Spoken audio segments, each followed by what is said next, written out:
नमो लोये सौहरिहन्ताणम् नमो लोये सौहृदानम् नमो लोये सौआहिर्यानम् नमो लोये सौज्यायानम् नमो लोये सौत्रिकावती सावनम् ओंकारमिन्दु संयुक्त नित्यम् जायन्ति योगिनः कामदम् औषधम् च ओंकाराय नमो नमः मङ्गलम् भगवान् मङ्गलम् गौतमोऽग्नि मङ्गलम् कुन्कुण्डार्यो विजेन्द्रमोसुमङ्गलम् नमः समरिसाराय स्वानुभूत्या चकास्ते स्वभावाय भवाय सर्वाः कृपावलियुतनिदाता।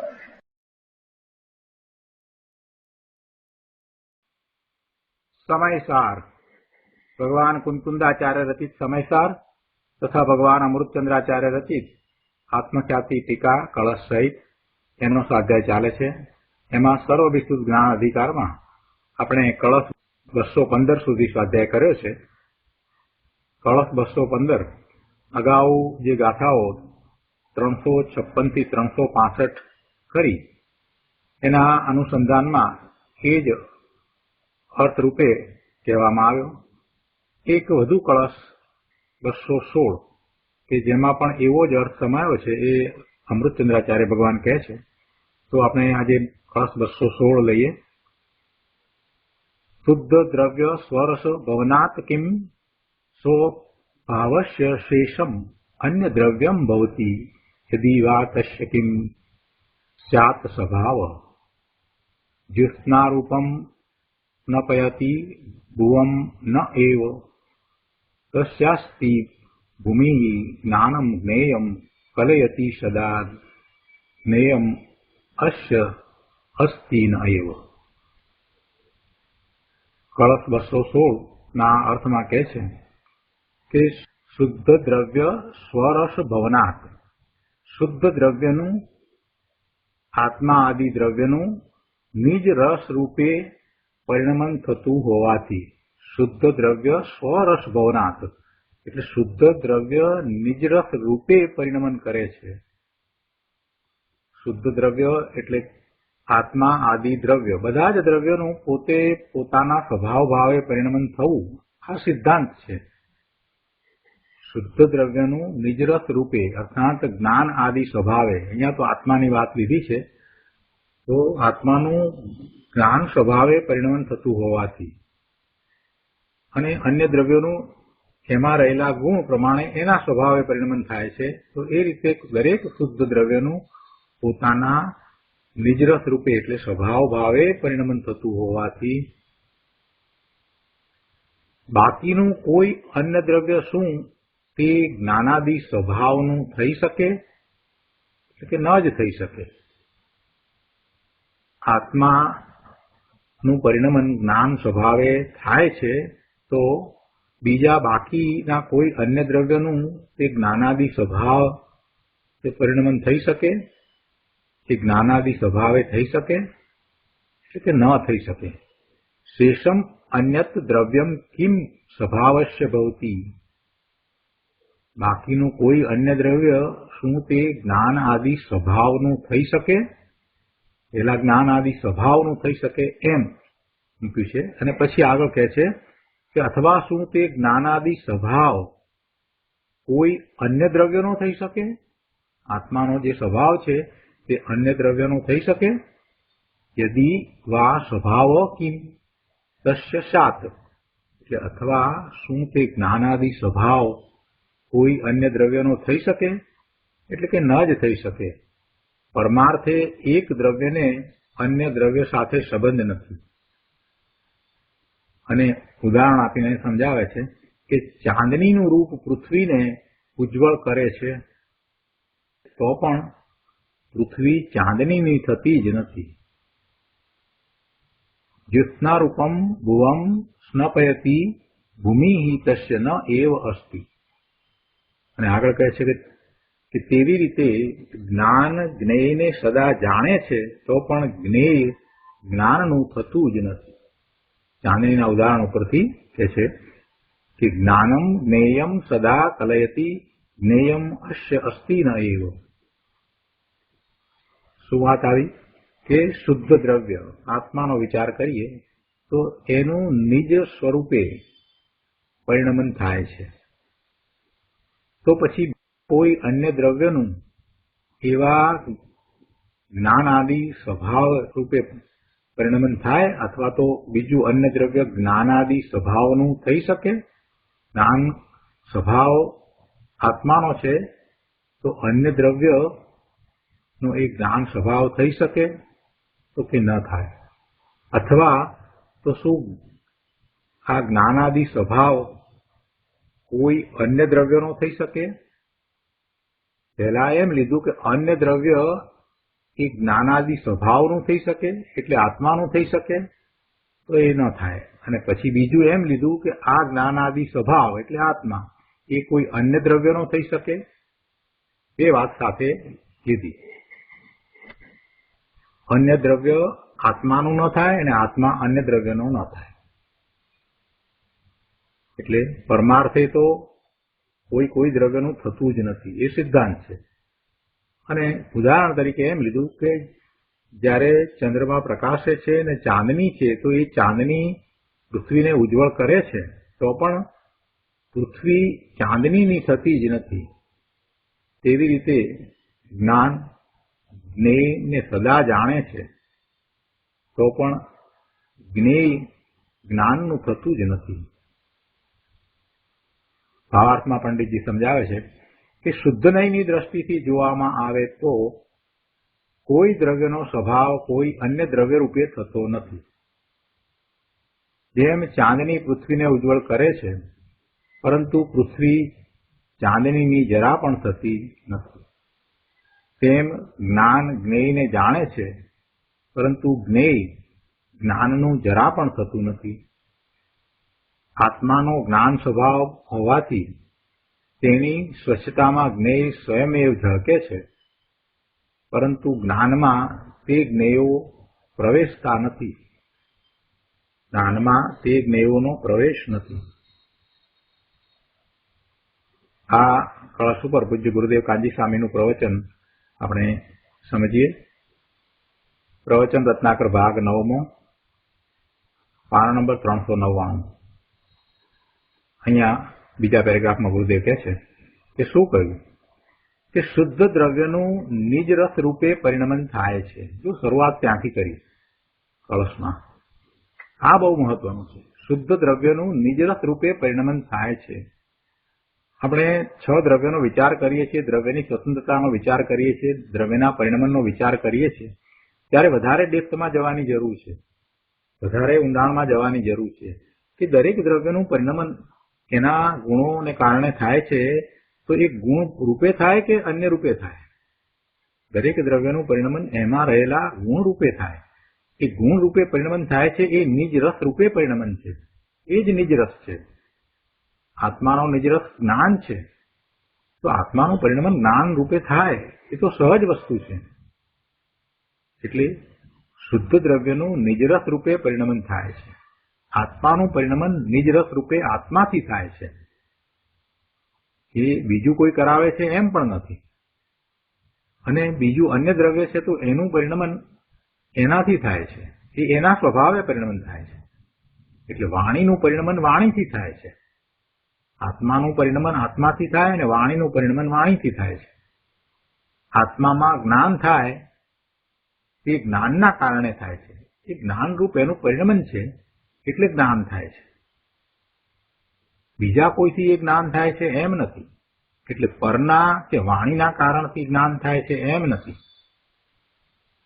એવું નથી કે પહેલા જ્ઞાન હતું નહીં અને આ ભગવાનની વાણી સાંભળી કે પછી ગુરુની વાણી સાંભળી એટલે જ્ઞાન થયું, એમ નથી. વાણીના કારણે છે, વાણીનું એ પરિણમન છે, એ ભાષા વર્ગણાનું પરિણમન છે. જ્યારે જ્ઞાન થયું એ તો જીવનો પોતાનો સ્વભાવ છે, એ નિજ રસ રૂપે આત્માનું પરિણમન છે. તો એ જ્ઞાનના કારણે થાય છે. જ્ઞાન થયું તે જ્ઞાનના કારણે થયું. અને એ જ વખતે વાણીનું એવું પરિણમન હતું. એટલે એમ કહેવાય કે જ્ઞાન થયું તેમાં ભગવાનની વાણી કે ગુરુની વાણી, ગુરુનો ઉપદેશ એ નિમિત્ત છે. પણ બંને સ્વતંત્ર ક્રિયા છે, બંને સ્વતંત્રપણે થાય છે. એટલે ગુરુદેવ અહીંયા કહે છે કે પરના અથવા વાણીના કારણથી જ્ઞાન થાય છે એમ નહીં. પહેલા જ્ઞાન ન હતું અને ભગવાનની વાણી સાંભળીને જ્ઞાન થયું એમ કોઈ માને તો કહે છે કે એમ નથી. આત્મામાં જ્ઞાનની પર્યાય નિજરસથી પ્રગટ થાય છે. નિજરસ પોતાનો સ્વભાવ જ એવો છે એટલે એવું જ્ઞાન થાય છે. એમાં અન્ય શું કરે? બીજું કોઈ કાંઈ કરતું નથી. અને વાણી માટે કહે છે કે વાણીરૂપ પર્યાય, વાણીની પર્યાય વાણી રૂપે જ થાય છે. તો એ વાણીની વાણીરૂપ પર્યાય પણ પરમાણુના નિજરસથી થાય છે. એવા પરમાણુઓ છે ને ભાષા વર્ગના, એનાથી એ થાય છે. એને આત્મા કરે એમ નથી. એ તો જડ છે. એને ચેતન ભગવાન આત્મા શું કરે? આત્મા વાણીને કરે એમ નહીં અને વાણીથી એને જ્ઞાન થાય એમ પણ નહીં. આવી અલૌકિક વાત છે. કહે છે બાકીનું કોઈ અન્ય દ્રવ્ય શું તે જ્ઞાનાદિ સ્વભાવનું થઈ શકે? ન જ થઈ શકે. આ શરીર અને પુણ્ય પાપ આદિ ભાવ શું જ્ઞાન સ્વભાવના થઈ શકે? અને શું આત્મા જ્ઞાન સ્વભાવ શરીર અને પુણ્ય પાપ આદિરૂપ થઈ શકે?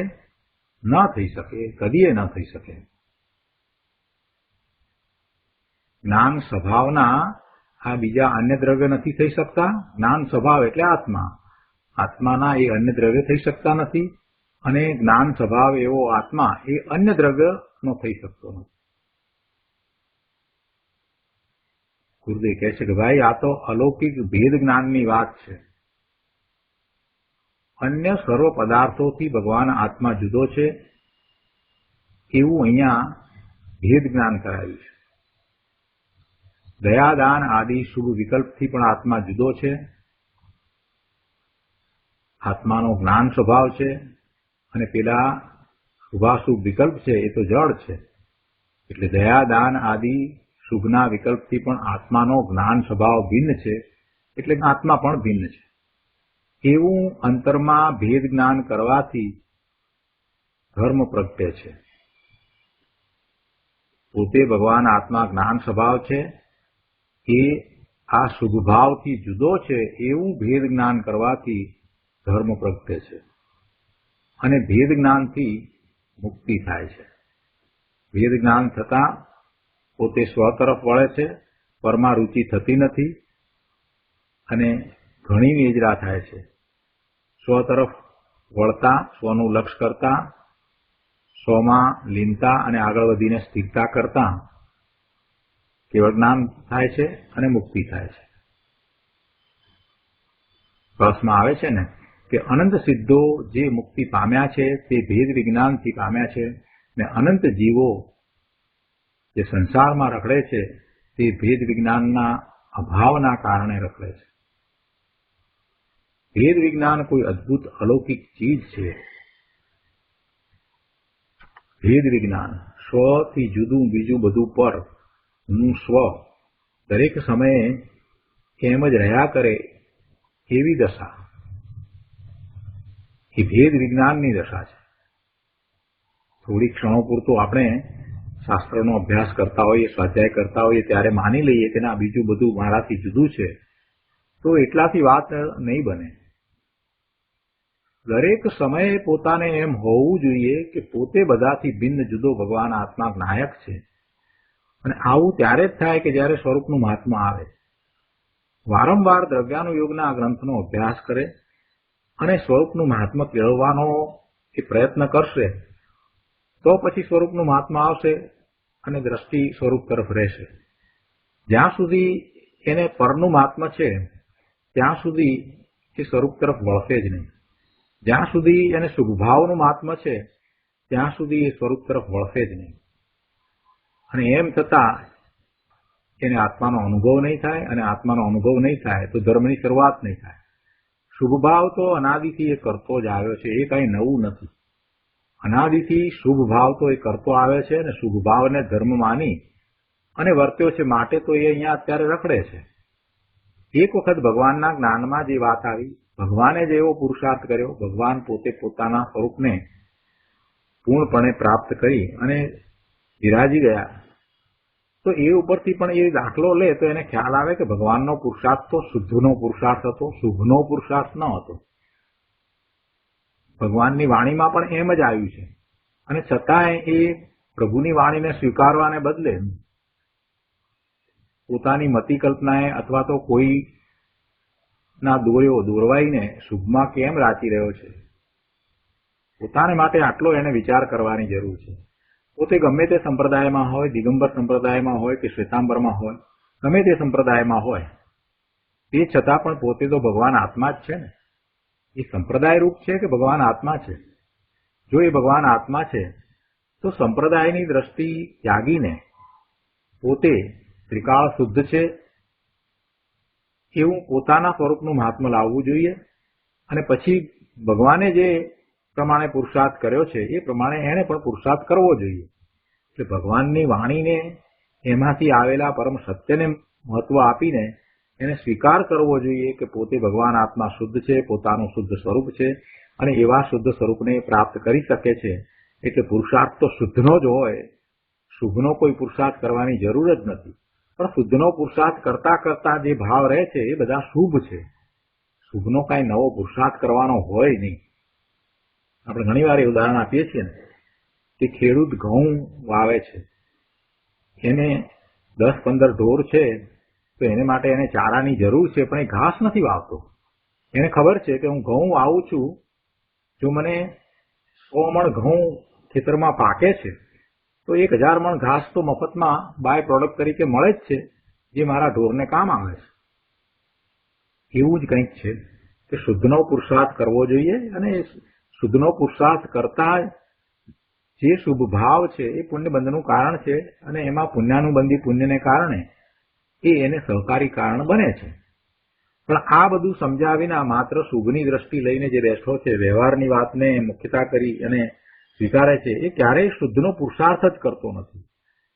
કોઈકના નામે પોતે સમજ્યો નથી એટલે કોઈકના નામે એ વાત ચડાવે છે કે કોઈક આમ કહે છે, કોઈક આમ કહે છે, આ પ્રમાણે ઉપદેશ આપ્યો છે. પણ મુનિઓએ પણ એવો તો ઉપદેશ આપ્યો છે, પણ ચરણાનું યોગના ગ્રંથમાં તો એમ જ ઉપદેશ હોય ને. પણ જરાક ઊંડો ઉતરે તો એને ખ્યાલ આવે કે જેમણે ઉપદેશ આપ્યો છે એમણે એ વાત તો કહી જ છે કે જો તું સમ્યક દ્રષ્ટિ હોય તો તું હવે આ પ્રમાણે કરજે. એમ કરજે એમ કહ્યું છે તો એ વ્યવહાર નહીંના કથન છે. એમાં એમ નથી કહ્યું કે તું શ્રદ્ધા બદલી નાખજે, એમાં એમ નથી કહ્યું કે તું દ્રવ્યની સ્વતંત્રતા અને હણી નાખજે, એમાં એમ નથી કહ્યું કે તું સિદ્ધાંતોને માનીશ નહીં, એવું તો કંઈ કહ્યું નથી. તો સિદ્ધાંતોને સિદ્ધાંતો તરીકે રાખવા અને જે પુરુષાર્થ કરીએ એમાં સહજ રીતે શુભભાવ આવે, બસ આટલી વાત છે. તો એના સ્થાને આ હવે એમ કરી રહ્યો છે કે શુભભાવ દ્વારા ધર્મ છે ને શુભભાવ દ્વારા હું શુદ્ધમાં પહોંચીશ. આ મિથ્યા માન્યતાનો જ્યાં સુધી એ ત્યાગ નહીં કરે, સિદ્ધાંતોને એ સમજવાનો પ્રયત્ન નથી કરતો, સિદ્ધાંતોને સ્વીકારતો નથી, અને એને તો એમ છે કે હું કંઈક કરું તો જ ધર્મ થાય. એટલે બધા પ્રશ્નો ઉઠે છે. જ્યાં સુધી શાસ્ત્રોનો બરાબર યથાર્થ સમજપૂર્વકનો અભ્યાસ ન હોય ને ત્યાં સુધી કયું કથન કયા નયથી કહેવાયું છે અને એમાં શું ઉદ્દેશ છે એ સમજાતું નથી. એટલે એકાંતે વસ્તુને પકડે છે અને પછી શુભ ભાવને ધર્મ માને છે. જીવની અહીંયા ભૂલ થાય છે. તો સિદ્ધાંતને તો હંમેશા સ્વીકારવા, પકડવા અને સિદ્ધાંતનો ક્યારેય ત્યાગ કરવો નહીં. કોઈ પણ વસ્તુમાં કાંઈક સિદ્ધાંતથી વિરુદ્ધ દેખાતું હોય તો પહેલા સિદ્ધાંતને પકડીને પછી એ વસ્તુને સમજવાનો પ્રયત્ન કરવો, નહીં કે એ વસ્તુ પ્રમાણે સિદ્ધાંતને બદલી નાખવા. સિદ્ધાંત તો સિદ્ધાંત છે. ભગવાનના જ્ઞાનમાં આવેલા એ સિદ્ધાંત છે. કોઈએ એની રચના કરી છે એમ નથી. સિદ્ધાંતો કોઈએ બનાવ્યા છે એમ નથી. વસ્તુનું સ્વરૂપ જ એવું છે કે દ્રવ્ય બીજા દ્રવ્ય રૂપે થતું જ નથી. જ્ઞાન અજ્ઞાન રૂપ થતું નથી. જ્ઞાન છે તે જ્ઞાન રૂપે જ પરિણમે છે. એ રાગ રૂપ પણ થતું નથી, દ્વેષ રૂપ પણ થતું નથી.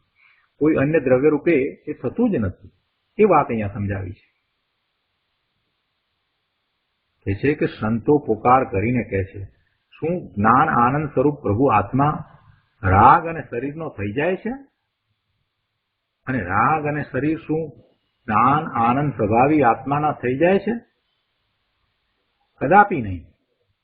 આત્માનું જ્ઞાન નિજરસથી પ્રગટ થાય છે. આત્માનું જ્ઞાન કોઈને કારણે પ્રગટ થાય છે એમ નથી. આત્માનું જ્ઞાન નિજરસથી પ્રગટ થાય છે અને તે પોતાના સામર્થ્યથી પરજ્ઞેયોને જાણે છે. એવું એનું સામર્થ્ય છે. હવે જે સામર્થ્ય દ્વારા એ પરજ્ઞેયોને જાણે છે તો શું એ પરજ્ઞેય રૂપ થઈ જાય અથવા તો પરજ્ઞેય શું એનામાં આવી જાય? એમ નથી. એમ બિલકુલ નથી. આત્માનું જ્ઞાન નિજરસથી પ્રગટ થાય છે અને તે પોતાના સામર્થ્યથી પરજ્ઞેયોને જાણે છે અને તેને પરજ્ઞેયોની કે કોઈ બાહ્ય નિમિત્તોની અપેક્ષા નથી. એ જાણે છે તો એમાં પરજ્ઞેયોની પણ અપેક્ષા નથી, બાહ્ય નિમિત્તની પણ અપેક્ષા નથી, કોઈની મદદની જરૂર નથી. પરમાર્થે એક દ્રવ્યને અન્ય દ્રવ્ય સાથે સંબંધ નથી. પરમાર્થે નથી. પણ વ્યવહારથી પછી કહીએ કે બે દ્રવ્ય સાથે છે તો ક્યારેક કોઈક દ્રવ્યનું કાર્ય થતું હોય ત્યારે એમાં બીજું દ્રવ્ય હાજર છે તો એને નિમિત્ત કારણ કહીએ. પણ એ તો બધો વ્યવહાર કર્યો. એ બધો વ્યવહાર કર્યો. પરમાર્થે શું છે? પરમ સત્ય શું છે? પરમ સત્ય તો એ જ છે કે એક દ્રવ્ય બીજા દ્રવ્યનું કાંઈ કરતું નથી. આ સિદ્ધાંતને કંઈ છોડી દેવાનો નથી. સિદ્ધાંત એમ જ છે. ઘણાને એમ થાય કે જો આવું માનીએ કે ભગવાનની વાણીથી જ્ઞાન નથી થતું, જો એવું માનીએ તો ભગવાનનો અનાદર થઈ જાય. વાણીમાં છે અને જ્ઞાન પોતાને સ્વયં થાય છે આવું માનીએ તો ભગવાનનો અનાદર નથી થઈ જતો? આવો પ્રશ્ન થાય. એમ નથી. એ સિદ્ધાંત છે તો સિદ્ધાંત ત્યાં રહે જ છે. જ્ઞાનના કારણે થયું છે એવો સિદ્ધાંત જે જાણે છે એ પછી પ્રમાદી થતો નથી. ભગવાન દ્વારા મને જ્ઞાન થાય છે એવું માનનારો પ્રમાદી છે. એવું માનનારો. માન્યતામાં શ્રદ્ધામાં શું હોય કે જ્ઞાનનો પુરુષાર્થ પોતાને જ કરવાનો છે અને એવો પુરુષાર્થ પોતે જ કરે છે તો જ્ઞાન થાય છે એટલે એ પુરુષાર્થ તરફ વળશે. અને છતાંય બાહ્યમાં વ્યવહાર કેવો છે કે જ્યારે એને જ્ઞાન થાય છે એ વખતે જે નિમિત્તમાં ભગવાન છે, ભગવાનની વાણી છે, એ પ્રત્યે એને અહોભાવ હોય છે. એવો અહોભાવ આવ્યા વિના રહે જ નહીં. જે જ્ઞાન કરે છે ભગવાનની વાણીમાંથી, દ્રવ્યશ્રુતમાંથી જે માહિતી પ્રાપ્ત કરી અને પછી પોતાના સ્વરૂપમાં જઈને ભાવશ્રુત પ્રગટ કરે છે અને એમ જે જ્ઞાન કરે છે એને જ સાચા અર્થમાં ભગવાનનો વિનય થાય છે. જે જ્ઞાન કરતો જ નથી એને તો દ્રવ્યશ્રુતમાંથી એ શું સમજ્યો છે એનું ભાન નથી, તો દ્રવ્યશ્રુતનું મહાત્મા આવ્યું નથી તો પછી ભગવાનનું મહાત્મા તો ક્યાંથી આવે? ભગવાનની વાણીનું મહાત્મા એને આવ્યું જ નથી. એ ખાલી બોલે છે. ભગવાનની વાણીનું મહાત્મા કોને આવે કે ભગવાનની વાણીમાં આ બધા સિદ્ધાંત આવ્યા છે, આ માર્ગ આવ્યો છે, આ બધી વાત છે, એ દ્રવ્યશ્રુત છે, એ માહિતીરૂપ છે અને એમાં જેને વિશ્વાસ છે કે ના આ બરાબર જ છે, ભગવાનની વાણીમાં જે આવ્યું છે બરાબર છે, પરમ સત્ય છે, અને પછી એ પોતે એનો સ્વીકાર કરીને સમજી અને પ્રયોગ કરે છે. પ્રયોગ શું કરે છે? પોતે એ જ્ઞાનનો સ્વીકાર કરી અને પ્રયોગ પોતાની ઉપર કરે છે કે પોતે ભગવાન આત્મા એમ જ છે, જ્ઞાન સ્વાભાવિક છે. જેમ માર્ગ દર્શાવ્યો છે એમ એ માને છે એમ નહીં, પણ એનો પ્રયોગ પોતાની ઉપર કરે છે. હું ભગવાન આત્મા જ્ઞાયક જ છું. ભગવાને એમ કહ્યું કે તું જ્ઞાયક છો તો પછી પ્રયોગ એમ કરે છે કે હા હું જ્ઞાયક જ છું, જ્ઞાયક જ છું, જ્ઞાયક જ છું, બીજું કાંઈ નથી. ભગવાને એમ કહ્યું કે તું સિદ્ધ સમાન છો તો કે હા હું સિદ્ધ સમાન છું, ભગવાન આત્મા જ છું. આવો જે પ્રયોગ કરે છે એને સહજ રીતે દ્રષ્ટિ પોતાના સ્વરૂપ તરફ રહે છે એટલે બીજું બધું ગૌણ થઈ જાય છે. અને ગૌણ થતા જ્યારે એ સ્વરૂપનો અનુભવ કરે છે બીજું બધું ગૌણ થઈ જાય છે, બીજે ક્યાંય દ્રષ્ટિ જતી નથી અને સ્વરૂપ તરફ જ દ્રષ્ટિ રહે છે અને એમાં એકાગ્રતા કરે છે. આ એકાગ્રતા કરવાનું શીખ્યો છે ક્યાંથી? ભગવાનની વાણીમાંથી. અને ભગવાનની વાણી ઉપર વિશ્વાસ મૂક્યો કે ભગવાને કહ્યું છે તો હું પણ મારા સ્વરૂપની એકાગ્રતા કરું. ભગવાને કહ્યું છે કે મારું સ્વરૂપ જ્ઞાન સ્વરૂપ છે તો હું પણ એનો અનુભવ કરું. આ બધી વાત એ ક્યાંથી લાવ્યો? એ દ્રવ્યશ્રુતના અભ્યાસ દ્વારા લાવ્યો. હવે આવો જયારે એ પ્રયોગ કરે છે અને જો એને સમ્યક દર્શન થાય છે તો એના આનંદનો કઈ પાર રહેતો હશે? એને થઈ જાય ના જે વાત હું ભગવાનની વાણીમાંથી સમજ્યો, જે દ્રવ્યશ્રુતના અભ્યાસમાંથી જે સમજ્યો એ વાત બિલકુલ સાચી છે. હવે એ વાત બિલકુલ સાચી ઠરી પોતાના અનુભવ સહિત સાચી ઠરી, ત્યારે એને ભગવાન પ્રત્યે કેવો ભાવ થાય? ત્યારે એને ભગવાન પ્રત્યે એવો ભાવ થાય છે કે પ્રભુ આપે મને જ્ઞાન આપ્યું છે. પ્રભુ આપની વાણી વિના હું એ જ્ઞાન પામ્યો જ ન હોત. પ્રભુ આપના દ્વારા જ મને આ જ્ઞાન પ્રકાશ થયો છે, મારો અજ્ઞાન અંધકાર દૂર થયો છે. આવો ભાવ સહજ રીતે આવે છે. એટલે એમાં ભગવાનનો અનાદર નથી થતો. પોતાને પોતાથી જ્ઞાન થાય છે એ સિદ્ધાંત છે, અને એ સિદ્ધાંત ભગવાનની વાણીમાં આવ્યો છે. એનો સ્વીકાર કરવો, એનો વિશ્વાસ કરવો અને એમ પ્રવર્તવું, એમાં ભગવાનનો અનાદર નથી થતો. એમ પ્રવર્તતા, એવો પ્રયોગ કરતા જ્યારે પોતાને સમ્યક દર્શન થાય છે, ત્યારે ભગવાન તરફનો, જેમણે આ જ્ઞાન આપ્યું છે એવા તીર્થંકર ભગવાન, કેવળી ભગવાન, સિદ્ધ ભગવાન તરફનો અહોભાવ ખૂબ એને વધી જાય છે, અને એ સાચી ભક્તિ છે, અને એ ભગવાનનો આદર છે. તો વસ્તુનું સ્વરૂપ આમ છે. જેને નિશ્ચય છે એને પછી એવો વ્યવહાર હોય છે. જેને સમ્યક દર્શન થયું છે એને પછી એવો અહોભાવરૂપ વ્યવહાર, શુભ ભાવરૂપ વ્યવહાર, પ્રભુ તરફનો અહોભાવ, ભક્તિભાવ, પૂજાનો ભાવ આવે છે. ભગવાનનું સ્વરૂપ જાણ્યું નથી, ભગવાનની વાણી કેવી છે, એમાં શું છે, એ વાણી કેવી રીતે મને કાર્યકારી થાય છે, એ બધું સમજ્યા જાણ્યા વિના એને ભગવાન પ્રત્યે શું ભાવ આવે છે? કાંઈ ભાવ આવતો નથી. એટલે નિશ્ચયથી જે પોતાના સ્વરૂપને પ્રગટ કરે છે એને પછી વ્યવહાર એવો જ હોય છે કે ભક્તિ, વિનય આદિનો વ્યવહાર હોય છે, પ્રભુની પૂજાનો વ્યવહાર હોય છે. એ બધું એ પછીથી હોય છે. સાચું તો ત્યારે થાય છે. ત્યાં સુધી તો માત્ર એ શુભભાવનો પ્રયાસ કરે છે, અને એ એનો કાચો પાકો પ્રયાસ છે. શુભભાવ એવો ઉત્કૃષ્ટ આવતો જ નથી. અહીંયા કહે છે પાના નંબર 400 ઉપર બીજા પેરેગ્રાફમાં કે એક દ્રવ્યને અન્ય દ્રવ્ય સાથે વાસ્તવમાં કોઈ સંબંધ નથી. જીનેશ્વર ભગવાનની વાણીમાંથી આ સત્ય આવ્યું છે. પરમાર્થે એક તત્વને અન્ય તત્વ સાથે સંબંધ નથી. ભગવાન આત્મા શુદ્ધ એક જ્ઞાયક તત્વ, ચૈતન્ય તત્વ છે, અને દયા, દાન, વ્રત આદિ આશ્રવ તત્વ છે. જો તત્વની રીતે અહીંયા ગુરુદેવે સમજાવ્યું છે, બહુ સરસ રીતે સમજાવ્યું છે. મૂળ વાત આપણે કળશની વાત તો સમજી ગયા છીએ, પણ એમાંથી જે પ્રયોજનભૂત વાત પકડવાની છે ને, જુદી જુદી રીતે આપણે એ સમજ કેળવવાની છે, તો જ દ્રઢતા થશે. સિદ્ધાંતોને છોડી અને માત્ર શુભભાવ તરફ લક્ષ કરશો ત્યાં સુધી આ બધું પકડાશે નહીં. શુભભાવ તો પછી આવવાનો છે. તમને અત્યારે શુભભાવ જ નથી. ઘણા લોકો અત્યારે એ વાત લઈને બેઠા છે સમજ્યા વગર. કૃપાળુદેવના નામે, કૃપાળુદેવે એવું ક્યારેય કહ્યું નથી.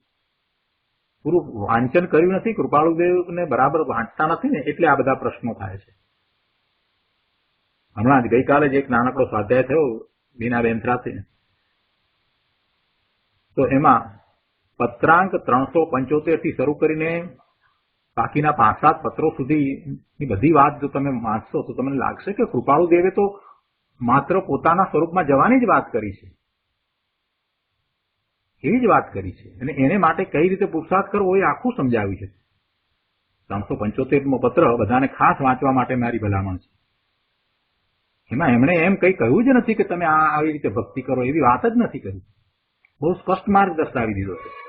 એવા તો કેટલાય પત્રો છે. 24મા વર્ષમાં એમને સમ્યક દર્શન થયા પછીથી, આ 25મા વર્ષમાં અને 24મા વર્ષમાં એ બધા વખતમાં એમની જે દશા હતી એ વખતે જે લખેલા પત્રો છે એને એક સાથે બધા સમજીને વાંચવામાં આવે તો ખ્યાલ આવે કે કૃપાળુદેવની દ્રષ્ટિ ક્યાં હતી. એટલે એમણે જે રીતે વાત કરી છે એ જ વાત કરી છે. અહીંયા કહે છે કે ભગવાન આત્મા શુદ્ધ એક જ્ઞાયક તત્વ, ચૈતન્ય તત્વ. નવ તત્વમાં જીવ તત્વનો વિચાર કરીએ તો કેવું તત્વ કે બીજા 8 થી જુદું છે તો જ એ નવ રહી શકે.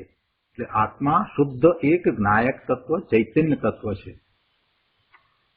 એની અંદર બીજું તત્વ ભેળવી દઈએ, આ દયા, દાન, વ્રત આદિ જે છે એ જે ભાવ થાય છે એ આશ્રવ તત્વ છે, જેને કારણે પછી બંધ થાય, એટલે એ આશ્રવ તત્વ. તથા શરીર આદિ અજીવ તત્વ, જીવ, અજીવ, આશ્રવ આ બધા તત્વ છે ને, તો એ બીજા તત્વને જો એની અંદર ભેળવી દઈએ તો નવ તત્વ તરીકે સિદ્ધ નહીં થાય. ત્યાં 9 તત્વ જ કયા છે, તો એ 9 તત્વો છે એનો અર્થ જ એ છે કે એ જીવ તત્વમાં આશ્રવ પણ નથી અને અજીવ પણ નથી. એટલે ગુરુદેવ એ વાત સમજાવે છે કે આ જ્ઞાયક તત્વ, ચૈતન્ય તત્વ અને દયા, દાન, વ્રત આદિ આશ્રવ તત્વ છે તથા શરીર આદિ અજીવ તત્વ છે. એટલે અહીંયા કહે છે કે એક તત્વને બીજા તત્વ સાથે સંબંધ નથી, અર્થાત એક તત્વ અન્ય તત્વરૂપ થતું નથી. એ ભિન્ન છે તો ભિન્ન જ રહે છે અને એ એકબીજા રૂપ થતા જ નથી. ભગવાન આત્મા શુદ્ધ ચૈતન્ય તત્વ આશ્રવ રૂપ કે શરીર આદિ અજીવ રૂપ થતું નથી અને રાગાદિ તથા શરીર આદિ છે તે ચૈતન્ય રૂપ થતા નથી. એવું આ જીવ તત્વ એનું મહાત્મ્ય લાવવાનું છે. બહુ સરસ વાત મૂકી છે. નવ તત્વનો વિચાર કરતા પણ એ જ મહાત્મ્ય લાવવાનું છે, સ્વરૂપની વિચારણા કરવાની છે. ઉદાહરણ આપ્યું છે ને અહીંયા આગળ કહે છે કે ચાંદની પૃથ્વીને ધોળી ઉજ્જવળ કરે છે તો પણ પૃથ્વી ચાંદનીની અર્થાત ચાંદની રૂપ થતી જ નથી, વળી ચાંદની પણ પૃથ્વી રૂપ થતી જ નથી. તેવી રીતે જ્ઞાન જ્ઞેયોને સદા જાણે છે તો પણ જ્ઞાન જ્ઞેયનું અર્થાત જ્ઞેય રૂપ થતું જ નથી. અને જ્ઞેયો જે જણાય છે બધા જ્ઞેયો એ બધા પદાર્થો છે, પર પદાર્થો છે, એ બધામાં પ્રમેત્વ નામની શક્તિ છે એટલે એ કોઈના જ્ઞાનમાં જણાય છે. ભગવાનના જ્ઞાનમાં બધું જણાય છે. તે છે કે એ જ્ઞેયો કદી એ જ્ઞાનરૂપ થતા જ નથી. એને આપણે જ્ઞેયો તો એટલા માટે કહીએ છીએ કે એ જણાય છે એટલે, બાકી તો એ બીજી વસ્તુ છે, બીજી ચીજ છે. તો એ બદલાઈ જાય, આપણે એને જાણીએ એટલે એ બદલાઈ જાય. સાદી સીધી રીતે વિચાર કરીએ કે આપણે બહાર બજારમાં નીકળ્યા હોઈએ તો બીજાને આપણે જાણીએ, દેખાય આપણને બધા, તો એ આપણને દેખાય એટલે બદલાઈ જાય. તો આપણને દેખાય કે એ જેમ છે તેમ રહ્યા હોય તો પણ દેખાય, કે જે કંઈ કરતા હોય, હાલતા ચાલતા હોય તો પણ આપણને દેખાય, કે આપણને દેખાવા માટે એમણે કંઈક કરવું પડે. તો જેમ છે તેમ જ કરે છે. એ લોકો તો જાણતા નથી કે આપણે એમને દેખી રહ્યા છીએ. જે કંઈ પદાર્થો છે એ બધા દેખાય છે, તો એ પદાર્થોને તો ખબર પણ નથી કે આપણે એનું જ્ઞાન કરી રહ્યા છીએ.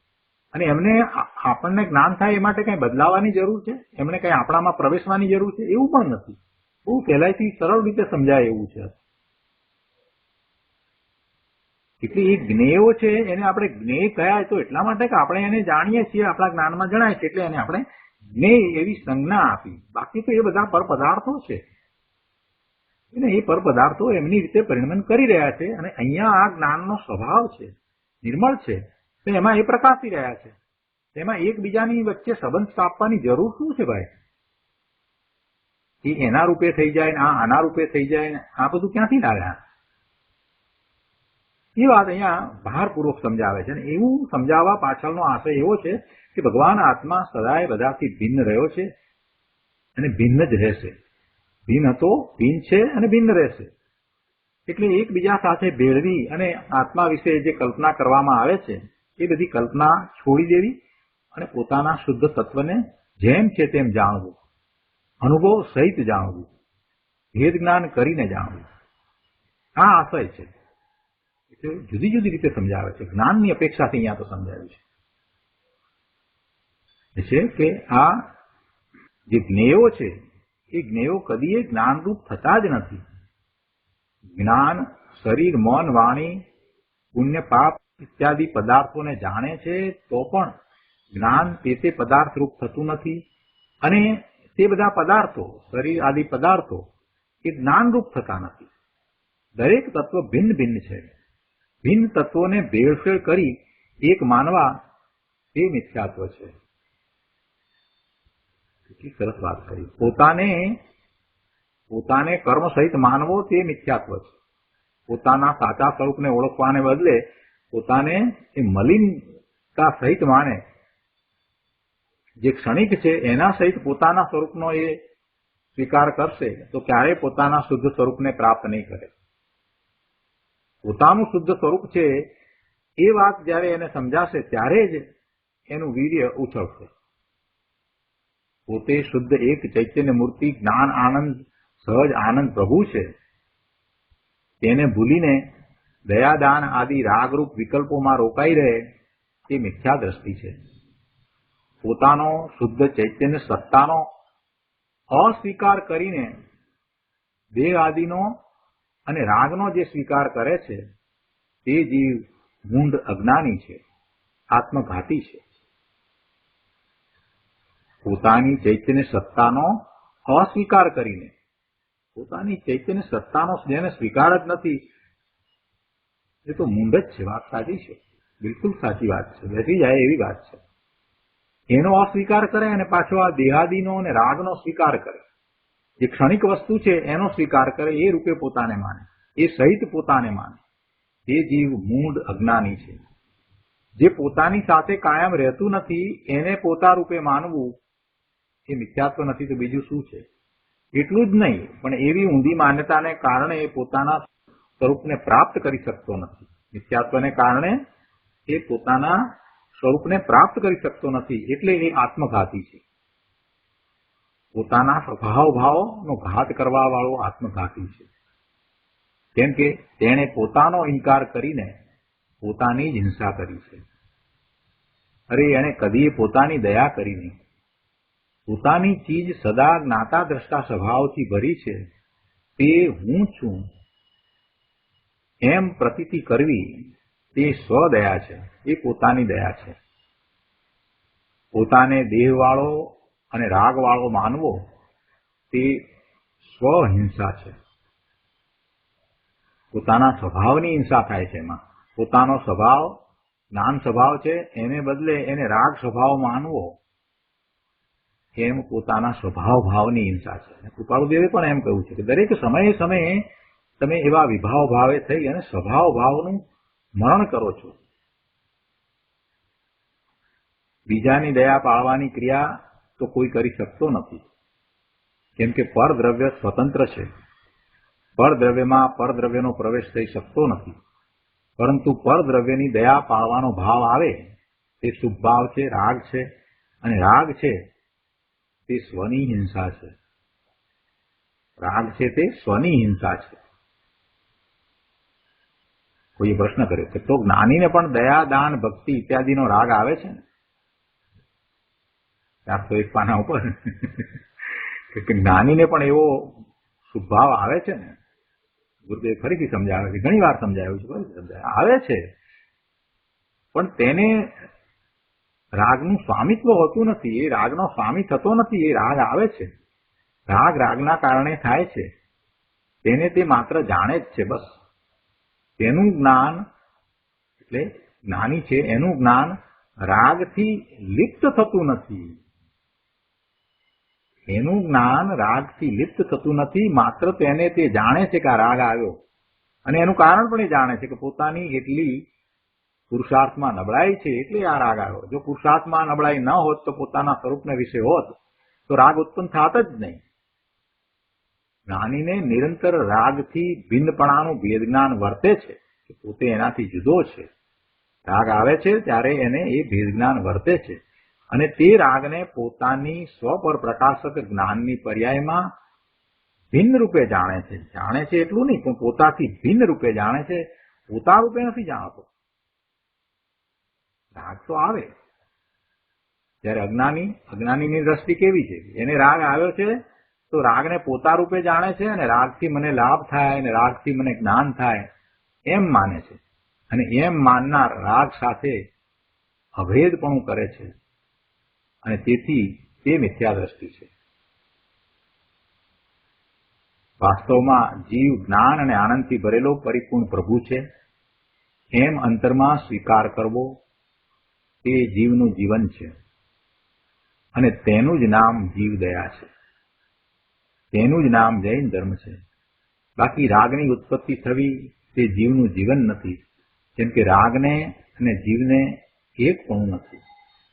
આવી વાત છે. હવે ભાવાર્થ ઉપરના પ્રવચનમાંથી કેટલાક અંશ લઈએ આપણે. અહીંયા બીજા પેરેગ્રાફમાં કહે છે કે શુદ્ધ નયની દ્રષ્ટિથી અર્થાત ભૂતાર્થ દ્રષ્ટિથી જોવામાં આવે તો કોઈ દ્રવ્યનો સ્વભાવ કોઈ અન્ય દ્રવ્ય રૂપે થતો નથી.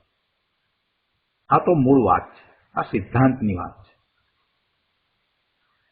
શું વાત છે? કે કોઈ દ્રવ્યનો સ્વભાવ કોઈ બીજા અન્ય દ્રવ્ય રૂપે થતો નથી. શુદ્ધનયની દ્રષ્ટિથી જોઈએ અર્થાત ભૂતાર્થ દ્રષ્ટિથી જોઈએ તો આ મૂળ વાત છે. અહીંયા ક્ષણિક પર્યાયની વાત નથી લીધી. જે આ આત્મા છે તે અને જળ પરમાણુ કર્મ નો કર્મ આદિ છે તે ભિન્ન ભિન્ન ચીજ છે.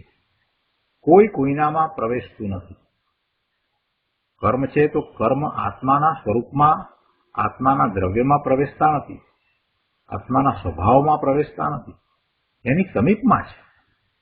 આત્મા છે તે પરદ્રવ્યમાં પ્રવેશતો નથી અને પરદ્રવ્યો આત્મામાં પ્રવેશતા નથી. શરીર આદિ પરદ્રવ્યો આત્મામાં પ્રવેશતા નથી. આત્મા જળ શરીરરૂપ અને જળ શરીર આત્મારૂપ ક્યારેય થતા નથી. ભૂતકાળમાં થયા નથી, વર્તમાનમાં પણ એમ નથી ને ભવિષ્યમાં થાય નહીં, ત્રણ કાળમાં થાય નહીં.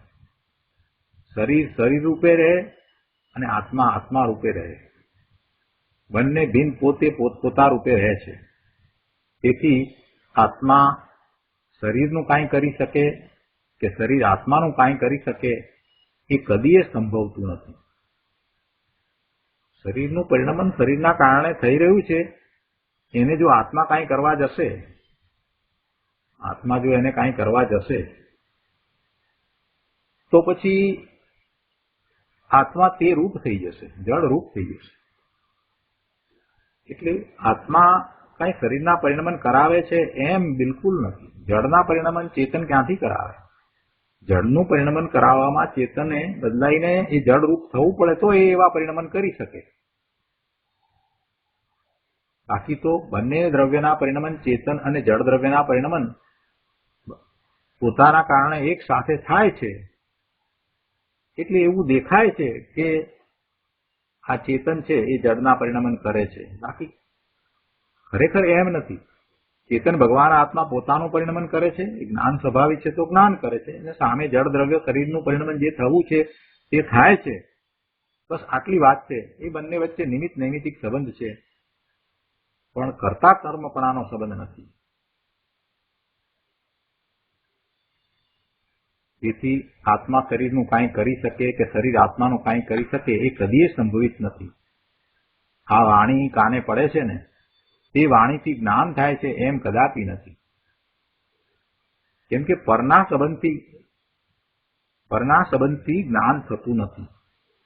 જ્ઞાન તો એનો સ્વભાવ છે. જ્ઞાન તો એનો સ્વભાવ છે. એટલે જ્ઞાન સ્વરસથી જ જ્ઞાનપણે ઉત્પન્ન થાય છે. આગળ 402 પાના ઉપર ત્રીજા પેરેગ્રાફમાં કહે છે કે અરે જીવો, પોતાની શુદ્ધ ચૈતન્ય વસ્તુ સુખધામ પ્રભુ આત્મા છે તેને ભૂલીને પુણ્ય પાપની પ્રવૃત્તિમાં રોકાઈ પડ્યા છે. આનાથી પાપ થાય ને આનાથી પુણ્ય થાય ને એમાં જ એ રોકાઈ રહ્યો છે. પોતે શુદ્ધ ચૈતન્ય વસ્તુ સુખનું ધામ છે એ વાત ભૂલી ગયો છે. પોતાનું લક્ષ કરતો નથી. પોતાનું લક્ષ કરશે તો બધા પાપોથી એ નિવર્તશે. બહુ સહેલો રસ્તો છે પાપોથી નિવર્તવાનો. જો કોઈ ક્રિયા દ્વારા પાપ થતું નથી કે પુણ્ય થતું નથી. કોઈ પણ ક્રિયા દ્વારા પાપ પુણ્ય છે જ નહીં. પાપ અને પુણ્ય થાય છે તો ભાવ દ્વારા થાય છે. એ અહીંયા બેઠો બેઠો અનેક પ્રકારના પાપ કરે. ટીવી જોતો જોતો સામે પેલી હિંસક સિરિયલ જોઈ રહ્યો છે તો એમાં એવો ઓતપ્રોત થઈ જાય કે એ કેટલાય પાપો કરે. એટલે કોઈને મારવા જવાની ક્રિયા કરવાની જરૂર નથી. મારવાનો ભાવ છે એ દ્વારા એવો બંધ પડે છે. ક્રિયા દ્વારા કાંઈ પાપ કે પુણ્યના બંધ પડતા જ નથી. વાસ્તવમાં તો આમ છે. અને આ જીવ એ ક્રિયાઓમાં રોકાઈ રહ્યો છે અને પાપ પુણ્ય એના સિવાય બીજું કંઈ આગળ વિચારતો જ નથી. પોતે કોણ છે એનો વિચાર નથી કરતો. પોતે એ શુદ્ધ ચૈતન્ય વસ્તુ સુખધામ છે એનું લક્ષ કરે તો એના ભાવ પછી પાપના થાય જ નહીં. એટલે પાપ રોકવાનો સહેલો અને સરળ ઉપાય તો એ છે કે પોતે પોતાના સ્વરૂપનું લક્ષ કરે અને જે ભાવ થાય છે સ્વરૂપમાં જવા માટેના એ બધા ભાવ એ શુભ ભાવ જ છે. અને એ વખતે પાપની પ્રવૃત્તિ રોકાઈ જાય છે. આ તો બહુ સહેલો રસ્તો છે. એમાં પુણ્ય પાપની નો વિચાર કરીને આનાથી બચવું ને આમ પાપ થતા અટકાવવું ને હું આમ સૂક્ષ્મ જીવોની હિંસા રોકવું ને એ બધામાં રોકાવાની જરૂર નથી. તું તારા આત્માને વિશે રહે એટલે કોઈ હિંસા તારા દ્વારા થવાની જ નથી. તને હિંસાનો ભાવ જ નથી તો પછી હિંસા ક્યાંથી થાય? દરેક જીવ પોતાનું આયુષ્ય લઈને આવ્યું છે અને એ શરીર સાથે એને જેટલો સમય રહેવું છે તેટલો સમય જ રહે છે. તમે એને મારવા ધારો તો પણ કઈ મારી શકો છો એમ નથી, અને જીવાડવા ધારો તો જીવાડી શકતા નથી. તમે માત્ર ભાવ કરો છો અને એ ભાવને કારણે પુણ્ય ને પાપના બંધ પડે છે. જીવાડવાનો ભાવ છે તો પુણ્યનો બંધ પડે છે, મારવાનો ભાવ છે તો પાપનો બંધ પડે છે. એટલે એવી પુણ્ય પાપની પ્રવૃત્તિમાં રોકાઈ રહેવાને બદલે પોતાના સ્વરૂપનું લક્ષ્ય કરશે તો એને ખ્યાલ આવશે કે પોતે કેવો છે, પોતાનું સામર્થ્ય ખ્યાલ આવશે, પોતામાંથી પ્રગટ થતા જ્ઞાન આનંદનો એને અનુભવ થશે, અને એમ થતા બધી જ પાપની પ્રવૃત્તિ રોકાઈ જશે, બધા જ વિકારી ભાવો રોકાઈ જશે, એટલે કે ઉત્પન્ન જ નહીં થાય. એટલો સરળ માર્ગ છે. પુણ્ય પાપના ભાવ વાસ્તવમાં તો પરદ્રવ્ય છે, એ સ્વદ્રવ્ય નથી. ભગવાન આત્માની એ ચીજ નથી. ભગવાન આત્માનો સહજ જાણક સ્વભાવ છે, જ્ઞાન સ્વભાવ છે. તેથી તે પુણ્ય પાપ આદિ ભાવોને જાણે છે. જાણવાનો સ્વભાવ છે એટલે એને જાણે છે, પણ તેથી કાંઈ પુણ્ય પાપ આદિ ભાવ જ્ઞાનરૂપ કે આત્મારૂપ થઈ જતા નથી. ભગવાન આત્મા ને રાગ આદિ પદાર્થો ભિન્ન જ રહે છે. આત્મા જુદો છે, રાગ પણ જુદો છે. શુભાશુભ ભાવ જુદા છે, ભગવાન આત્મા જુદો છે. એ કદીએ એકરૂપ થતા નથી. વાસ્તવમાં શુભભાવ રાગ મારો સ્વભાવ છે એમ માનીને જીવ મિથ્યાત્વ આદિ અજ્ઞાનમય ભાવોને ઉત્પન્ન કરે છે. પોતે અજ્ઞાનમય ભાવે થાય છે અને તે એને ચાર ગતિમાં પરિભ્રમણનું કારણ થાય છે. આગળ કહે છે, જ્ઞાન સ્વભાવી પ્રભુ આત્મા છે. તેના જ્ઞાનની સ્વચ્છતામાં જણાવા યોગ્ય જ્ઞેય પદાર્થો સ્વયંમેવ ઝળકે છે એટલે જણાય છે. છતાં જ્ઞાનમાં તે જ્ઞેયોનો પ્રવેશ નથી. શુભાશુભ રાગ થાય તેને જ્ઞાન જાણે, પણ જ્ઞાન તે રાગ રૂપે થતું નથી અને તે રાગ જ્ઞાનરૂપ થતો નથી. જ્ઞાનમાં જ્ઞેય કદી પ્રવેશતું નથી અને જ્ઞાન જ્ઞેયમાં કદી પ્રવેશતું નથી. રાગ દ્વેષની ઉત્પત્તિ મિથ્યા દ્રષ્ટિને જ થાય છે એમ અહીં કહેવું છે. સમ્યક દ્રષ્ટિને ક્યારેક કિંચિત રાગ, અસ્થિરતાનો રાગ એટલે પોતાના સ્વરૂપને વિશે સ્થિરતા નથી એટલે એ અસ્થિરતાનો રાગ થયો, એટલે બહાર આવી ગયા છે. તો કહે છે કે સમ્યક દ્રષ્ટિને કિંચિત અસ્થિરતાનો રાગ હોય છે, પણ તેને અહીં ગૌણ ગણીને જ્ઞાન સ્વભાવ જાણવા દેખવા માત્ર કામ કરે છે એમ કહે છે. સમ્યક દ્રષ્ટિને જરી રાગ થાય છે અને તેની જરી આતુરતા પણ થાય છે, પણ તેને તે જ્ઞેય તરીકે જ્ઞાનમાં જાણે છે. આ પ્રમાણે જ્ઞાન રાગને સંયોગને જાણે છે, પણ જ્ઞાન તે રૂપ થતું નથી, સંયોગરૂપ થતું નથી કે રાગરૂપ પણ થતું નથી. વળી જ્ઞાનમાં જ્ઞેયોનો પ્રવેશ નથી. રાગ છે કે અન્ય પદાર્થ છે જે બધું જ્ઞેય છે એ જ્ઞાનમાં પ્રવેશતું નથી, અર્થાત જ્ઞેયો જ્ઞાન રૂપે થતા નથી. અહીંયા દ્રષ્ટિ પ્રધાન વાત છે. દ્રષ્ટિની મુખ્યતાથી વાત કરવામાં આવી છે. દ્રષ્ટિનો વિષય ભગવાન આત્મા કેવો છે એ અહીંયા દર્શાવવું છે. કેમ કે હવે એ સમજ્યો છે અને એને પોતાના સ્વરૂપનો અનુભવ કરવો છે. એને હવે પોતાના સ્વરૂપનો અનુભવ કરવો છે તો કેવા ભગવાન આત્માનો અનુભવ કરવાનો છે એનું સ્વરૂપ એ જાણે છે, અને કેવા ભગવાન આત્મા તરફ દ્રષ્ટિ કરવાની છે એટલે કે શુદ્ધ નિશ્ચય નહીંની દ્રષ્ટિએ જેવું આત્માનું સ્વરૂપ છે એ સમજાવવા માટે આ દ્રષ્ટિ પ્રધાન કથન કરવામાં આવ્યા છે. વર્તમાન મલિનતા વર્તે છે એની અહીંયા વાત નથી, કેમ કે વર્તમાન મલિનતાને તો એને જાણી છે કે વર્તમાનમાં આ બધી મલિનતા છે, આ પામરતા છે, આ બધું તો છે, પણ હવે એનાથી એને નિવર્તવું છે, મલિનતાને દૂર કરવી છે, તો પછી કઈ રીતે કરી શકાશે? તો કે તારા સ્વરૂપનું લક્ષ્ય કર. તો પછી કેવું સ્વરૂપ? તો એ શુદ્ધ સ્વરૂપ કેવું હોય એ વાત કરી છે. દ્રષ્ટિનો વિષય કેવો હોય એની અહીંયા વાત કરી છે. એટલે અહીંયા દ્રષ્ટિ પ્રધાન વાત છે. બાકી જ્ઞાનીને જે કિંચિત રાગ દ્વેષના વિકલ્પ થાય છે એટલું વેદન પણ છે, પણ એની અહીંયા વાત નથી. અહીંયા તો દ્રષ્ટિનો વિષય બતાવવો છે. કેમ કે જે પુરુષાર્થ કરવા નીકળ્યો છે, જે દ્રવ્યસ્વરૂપ સમજી અને પુરુષાર્થ કરવા નીકળ્યો છે, હવે એને એક જ વસ્તુ જોઈએ છે કે પોતાનું સ્વરૂપ કેવું છે અને એના તરફ દ્રષ્ટિ કઈ રીતે કરાય. તો એને એ દ્રષ્ટિ કરવામાં ક્યાંય ભૂલ ન પડે, ક્યાંય ખોટી જગ્યાએ રોકાઈ ન રહેવાય, એટલા માટે એ બધા રોકાવાના જે સ્થાન છે એ અહીંયા બતાવ્યા છે કે જીવ ક્યાં ક્યાં રોકાઈ જાય છે. શુભમાં રોકાઈ જાય છે, રાગમાં રોકાઈ જાય છે, પરદ્રવ્યમાં રોકાઈ જાય છે. તો એ બધું એનો સ્વભાવ નથી, એ એનું સ્વરૂપ નથી. એનાથી જુદો ભગવાન આત્મા ત્રિકાળ શુદ્ધ છે કે જેમાં આશરો પણ નથી, બંધ પણ નથી, મોક્ષ પણ નથી. એવા સ્વરૂપનું લક્ષ્ય કર, એવા સ્વરૂપની દ્રષ્ટિ કર. એટલે એવો દ્રષ્ટિનો વિષય અહીંયા તો બતાવ્યો છે. જે પુરુષાર્થ કરવાનો છે, જેને પુરુષાર્થ કરવો છે, એને આવો દ્રષ્ટિનો વિષય ભગવાન આત્મા છે એને સમજવો જ રહ્યો, સમજીને એનું લક્ષ્ય કરવું રહ્યું. ને એમ લક્ષ્ય કરતા ધર્મ પ્રગટે છે. શું ધર્મ પ્રગટે છે? એ કસાયોની મંદતા સહજ રીતે થાય છે. રાગ દ્વેષ ઉત્પન્ન જ થતા નથી. રાગ દ્વેષ ઉત્પન્ન જ થતા નથી. કૃપાળુદેવે પણ એ વાત કરી છે. 375 પત્ર વાંચવા બધાને ખાસ વિનંતી છે કે રાગ દ્વેષ ઉત્પન્ન ન થાય તે માટે શું કરવું એ ત્યાં દર્શાવ્યું છે કે આત્મજ્ઞાન સિવાય રાગ દ્વેષની પરંપરા ટળે જ નહીં. આત્મજ્ઞાન જ એનો ઉપાય છે. બહુ સ્પષ્ટ ત્યાં કહ્યું છે. અને એવું આત્મજ્ઞાન કઈ રીતે થાય? તો કે ગુરુ પાસે જઈ અને એ પહેલા એને સમજવું પડે. આપણે આ ગુરુ પાસેથી જ સમજી રહ્યા છીએ. ગુરુદેવ કાનજી સ્વામી આપણને સમજાવી રહ્યા છે.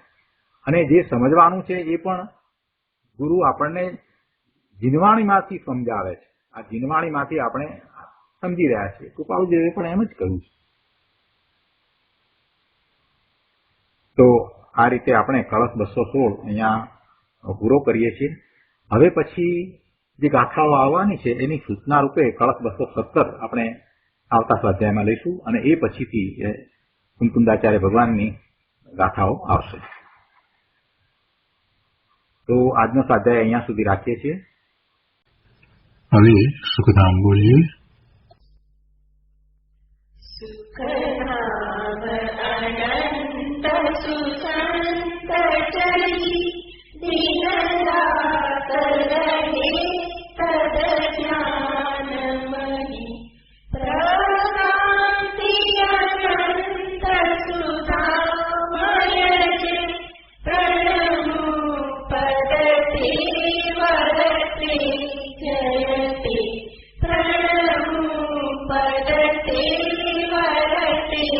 Jayate